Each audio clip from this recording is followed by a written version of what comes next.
the Sustainable Development Goals. That is how this amazing, oh, it's not open there. Oh. Anyway, I will say it. I'm very impressed, I'm happy to see this interest of how this amazing technology can bring social, economic, and environmental evolution. I'm Gabriela Chang, co-founder of Ethic Hub. And I'm quite confident today, after my brief talk, you all leave this place feeling better, like superheroes with the power to change the world, because money is a superpower if you use it to be proud of our profits. Today we're going to talk about how crypto can change the world. Until now, we tend to be too focused on the monetary value of money. But money is a tool. It's a vehicle to generate happiness and well-being. And it's okay to make money generating common good, tending for others, and feeling good of it. Japanese people have a name for it, and it's ikigai. And that's balance point in your life when you met an equilibrium between your productive and your personal life, and you find purpose. So it is the combination of what you like to do, what you love to do, what you're good at, what you get paid for, and what is good for the world. I like to set a simple example, like a chef. You are very good at cooking, you get paid for it, you make a living out of it, and you love it. How can it be good for the world? Well, you can choose to cook only with 0-kilometer products, or to hire people that comes from disadvantaged collectives. So the 17 Sustainable Development Goals are a good guide to look for this way of bringing purpose to your business. So I invite you to meditate on this and think how can you bring all this together. Human relation with, since the history of human beings, our relation with nature has evolved from the age of survival, where we were hunters and collectors, to a more extractive civilizations, where we tame animals and plants. So this is agriculture. So it started from little villages to cities to empires, and then it jumped up to the order of the Western industrial civilizations, with a financial system that left excluded a quarter of the world population, creating tremendous disadvantages and a lot of pressure on the ecosystem. So we are now at the tilting point between chaos, between collapse, and the possibility to reinvent ourselves. Disruptive technologies can provide us the opportunity to create a new civilization of abundance where no one is left behind. We're talking clean energy, biotech, food, energy, transport, information, everything, you name it, Internet of Things, AI. So I believe crypto is the tool to generate the proper incentives to make all these tools work together to make this change happen. But technologies are only a tool, even disruptive technologies. So it depends on the proper incentives to make them work for good or for worse. And I'm convinced here at ETH is most of the people with the knowledge to make this crypto economics work, to make this change happen. So this is a graphic to compare the evolution, the adoption of internet against crypto. As we can see, right now we would be at the point of 98, more or less. So we are far, far from adoption yet, from mass adoption. So it's still a niche where tech savvies from developed countries benefit from the future finance. But cryptocurrency's promise was to solve financial exclusion. And to build a new system, we have the tools for it, but we have to start thinking what are the problems of the previous system. And it was the exclusion of this quarter of the world population. So so we need to create the incentives to make these changes happen. And there are some social outcomes, unexpected outcomes coming from the crypto world. I would like to set 2 examples. One would be play-to-earn Axie, and the other, the adoption of El Salvador for Bitcoin as a legal tender.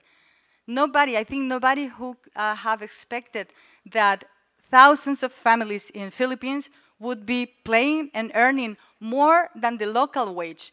That is, imagine poor parents being able to provide their children and having time to take care of them because of this. Or El Salvador, whose population, 70% of its population was unbanked. And suddenly, in a matter of weeks, thousands of them have wallets, and remittances increases 25%. I know these solutions are far from perfect, but when the problems are so huge, any improvement is welcome. So the star of crypto is DeFi, but what percentage of it is focused on real economy, on making a connection to solve the problems we have? Not so much until now, but it is changing. So instead of calling it DeFi, it's called ReFi, regenerative finance. In simple words, it means to create more value than the one you extract. And there are amazing examples of it. One of it would be KlimaDAO, which in a few weeks, in a few months, bought so many carbon credits that it pressed the price in the market in the heights. So now it's very expensive to be a polluting company, and it's very rewarded to carbon sequestrators. But let's not forget, climate change is not the only huge problem we have to solve.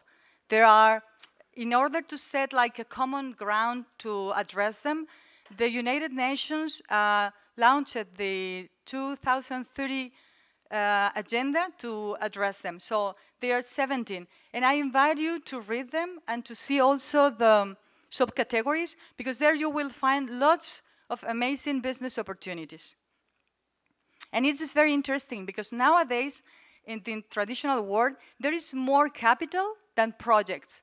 And a lot of concessional capital is willing, governments, foundations, NGOs, they are willing to provide funding, absorbing first losses or longer terms. Thus, it's providing better conditions for the investor to attract them into the impact investing area. And after these years, we already have enough data to prove that sustainable companies outperform traditional ones. It's logic. It makes sense, because if you have access to easier money in better conditions, you get this advantage. And also because customers are more willing to take these sustainable products, and this gives you also a competitive advantage over the traditional ones. We need to build a new economic system, a new financial system that includes that quarter of the world population currently excluded. And we have to stop seeing this as charity, but as a huge opportunity. So far, most of the unbanked, we're talking about 2 billion people. Most of them are small farmers living in poverty despite having productive activities. They produce a third of the food in the world, but they're excluded. The only way they can find working capital is from local shark loans, because they don't have the proper, even when they have a productive activity, they don't have the proper collateral, the proper warranties to borrow from the banks, from the traditional system. So their only source of financing is the small shark loans that they find in their communities. And they pay over 100% interest for this little money. It is called the poverty cycle. They produce, in the case of coffee, these poor small farmers produce 80% of the total coffee production in the world, and yet they are left behind. So the solutions offer are, the problem is they don't have data to be evaluated as a risk management, and they don't have assets to be tokenized. So EthiHub developed a third way, that is crowd collateral, creating among everybody a collateral that can be used so lenders don't take a risk by lending in them. This is also kind of blended finance in our way, an experimental blended finance to provide security to impact investing. So we created a global community that benefits from interacting. Yield farmers backing actual farmers. We are a use case of DeFi in the real world, generating value on both sides. It's a win-win arbitrage. So we are proving financial inclusion with impact is not only sustainable, but very profitable for all the parties. Imagine if we could bring all these crypto incentives to promote the SDGs in the same way they do promote mining of Bitcoins. So, the wave of innovations were water power, steam power, electrification, space age, digital world, and now we are living the next one. And guess what? It is not DeFi, it is not blockchain, it's sustainability. So, after this, we can think what is not sustainable will stop being profitable. I invite you to be part of this change and to join and to add up for these solutions of regenerative finance. Welcome to ETH Hub. To Gabriela, and